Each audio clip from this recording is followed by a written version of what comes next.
आज हमारे देश के लिए एक दुखद समाचार रहा। हमको आपको सबको हंसाने वाले, मनोरंजन कराने वाले राजू श्रीवास्तव का आज निधन हो गया। उन्होंने दिल्ली एम्स में आज सुबह आखिरी सांस लिया। कल उनका अंतिम संस्कार होगा। दोस्तों नमस्कार, हमारा नाम योगेश शुक्ला है और आप इस समय इस पर संदेश देख रहे हैं। आपको बता दें कि वो 42 दिनों से वेंटिलेटर पे थे। 10 अगस्त को एक दिल्ली के होटल में ठहरे हुए थे, वर्कआउट कर रहे थे, तभी जमीन पे गिर पड़े थे और बेहोश हो गए और उनको दिल्ली एम्स में भर्ती कराया गया। लगातार सबकी उम्मीदें लगी हुई थी। करीब 15 दिन बाद उनको थोड़ा होश आया था। उनकी पत्नी उनसे मुलाकात भी डॉक्टरों ने करवाया था। सबको उम्मीदें बंधी थी कि राजू श्रीवास्तव जल्द ठीक होकर आ जाएंगे, लेकिन आज उनका निधन हो गया। इसमें पूरे देश में शोक की लहर है। बॉलीवुड में विशेष करके हमारे देश के पीएम मोदी से लेकर सीएम योगी, अखिलेश या जो भी देश के जितने भी बड़े नेता हैं या अभिनेता, सब ने शोक व्यक्त किया है। अनुपम खेर ने भी कहा कि हमारे बीच राजू के निधन से बॉलीवुड शोक की लहर है। कहा कि राजू के वजह से पूरा बॉलीवुड बहुत सबको हंसाते थे, मनोरंजन करवाते थे। मधुर भंडारकर ने भी शोक व्यक्त किया। ये फिल्म डायरेक्टर हैं, बड़े डायरेक्टर हैं। अनूप जलोटा आप सब जानते हैं, सिंगर हैं, भक्ति गीत गाया करते हैं। प्रधानमंत्री जी भी ने शोक व्यक्त किया, पीएम मोदी जी ने भी, और सीएम योगी भी ने शोक व्यक्त किया। उन्होंने कहा कि उनकी आत्मा को शांति। मैं आपको एक जानकारी दे दूं कि राजू श्रीवास्तव उत्तर प्रदेश फिल्म विकास परिषद के अध्यक्ष थे।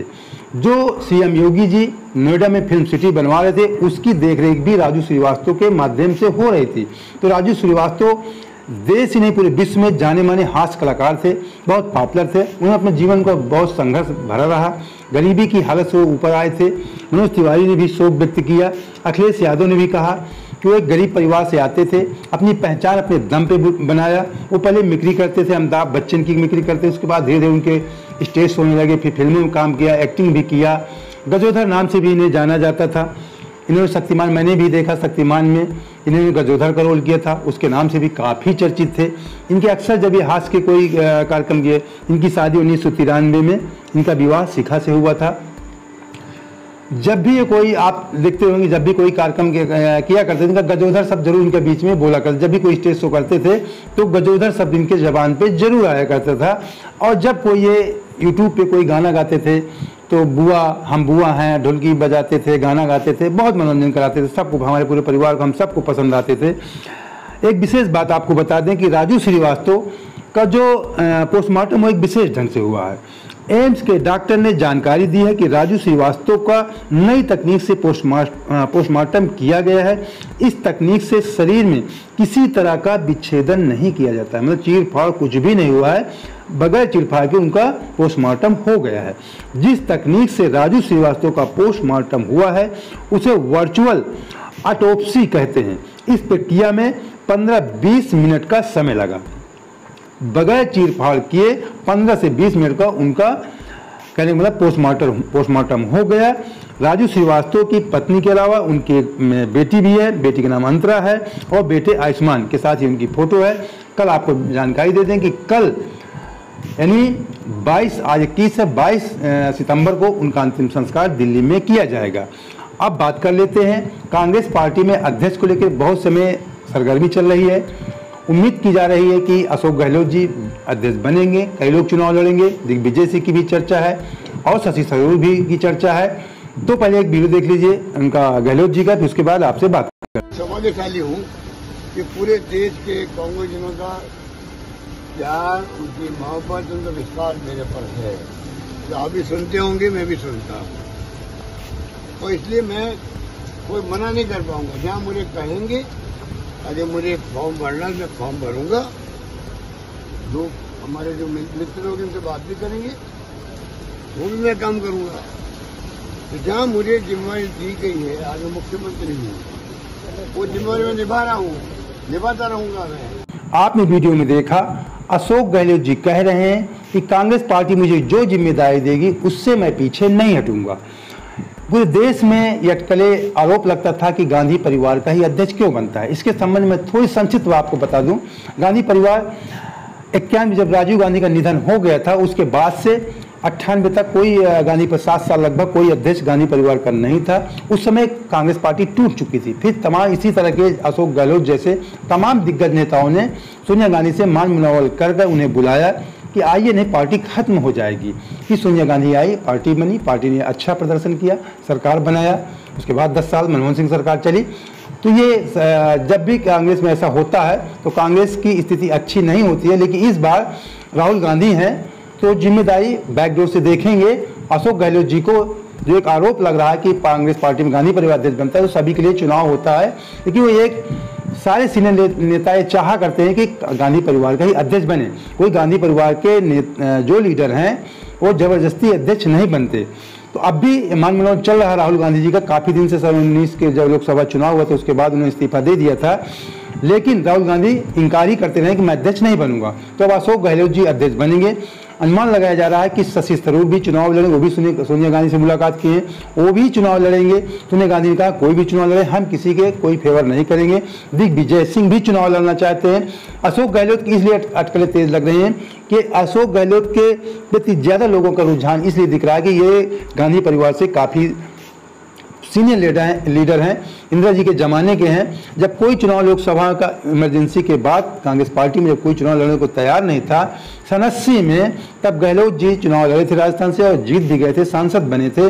तो इंदिरा जी के समय, उसके बाद सोनिया गांधी, जब राजीव गांधी का निधन हो गया था उसके बाद इन्होंने सोनिया गांधी का भी साथ दिया था। और उधर दिग्विजय सिंह कह रहे हैं कि दिग्विजय सिंह क्या कह रहे हैं ये भी देख लेते हैं। ये दैनिक भास्कर के हवाले से खबर है, दिग्विजय अध्यक्ष बने तो गहलोत को सीएम पद छोड़ना होगा। दिल्ली पहुंचने पर गहलोत ने भले ही कांग्रेस अध्यक्ष के साथ सीएम बने रहने का संकेत दिया हो, लेकिन कांग्रेस नेता और मध्य प्रदेश के पूर्व मुख्यमंत्री दिग्विजय सिंह ने कहा है कि यदि वे अध्यक्ष बनते हैं तो उन्हें मुख्यमंत्री पद छोड़ना होगा।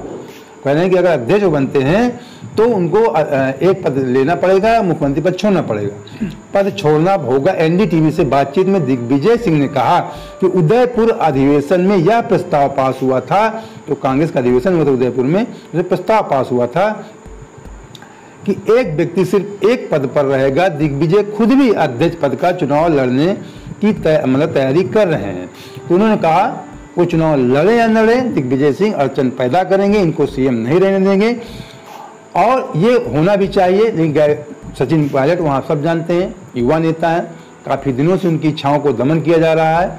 तो उम्मीद कीजिए किया जा सकता है कि ये अगर अध्यक्ष बनते हैं तो सचिन पायलट सीएम बन सकते हैं, इससे इनकार नहीं किया जा सकता है। इससे पहले सुबह दिल्ली पहुँचने पर गहलोत ने कहा था कि अगर पार्टी के लोग मुझे चाहते हैं तो उन्हें लगता है कि अध्यक्ष पद या सीएम पद पर मेरी ज़रूरत है तो मैं नहीं मना कर सकता। हमारे लिए पद कोई मायने नहीं रखता है, एक पद एक व्यक्ति का नियम केवल नॉमिनेटेड पोस्ट के लिए है, चुनाव लड़कर कोई भी 2 पोस्ट पर रह सकता है। उन्होंने कहा कि दलील दिया, वो उनका इशारा था कि हम सीएम रहना चाहते हैं, नॉमिनेटेड मतलब कि अगर नॉमिनेटेड के नामित किया गया है तो एक ही पद पर रहेगा, कि चुनाव लड़के आता है 2 पद पर रहेगा, ये अपनी दलील दे रहे हैं। लेकिन पार्टी की दलील दिग्विजय ने कहा कि एक व्यक्ति एक ही पद पर रहेगा। आज शाम दिल्ली में सोनिया गांधी जी से मुलाकात करने के बाद अशोक गहलोत ने पत्रकारों से बात नहीं किया। इससे आप अनुमान लगा सकते हैं कि कुछ जरूर वहाँ पे कुछ कहा गया होगा या कोई बातचीत हुई होगी। जो पहले कह रहे थे कि हम 2 पद पे रह सकते हैं, कोई एक व्यक्ति 2 पद पे रह सकता है, उनकी इच्छा थी। वो दलील दे रहे थे कि सीएम भी मैं रहना चाहते थे। उन्होंने कहा था इसके पहले, सोनिया गांधी से मिलने के पहले, कि ये बाद में निश्चित होगा कि मैं सीएम पद पे रहूंगा या अध्यक्ष पद पे रहूंगा, जो मुझे जिम्मेदारी दी जाएगी उसका मैं निर्वाह करूंगा।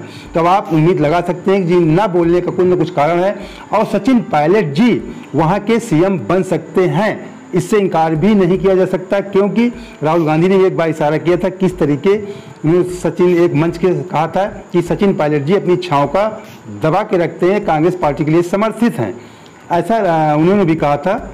आज का ये शाम की आपकी जो आप देख रहे हैं जुलूस जनसैलाब है, आज लेटेस्ट कांग्रेस पार्टी की समय चर्चाएं हैं जोरों पर। तमाम सारे नेता, विपक्षी नेता भी इससे इनकार नहीं कर रहे हैं कि कांग्रेस पार्टी के समय चर्चा जोरों पे, जनसैलाब डेली उनके साथ। राहुल गांधी की भारत जोड़ो यात्रा को सभी विपक्ष के जो निष्पक्ष नेता हैं वो बता रहे हैं कि सफल यात्रा है और कहीं ना कहीं कांग्रेस जो एक कांग्रेस हाशिए पे थी वो चर्चा में आ गई है।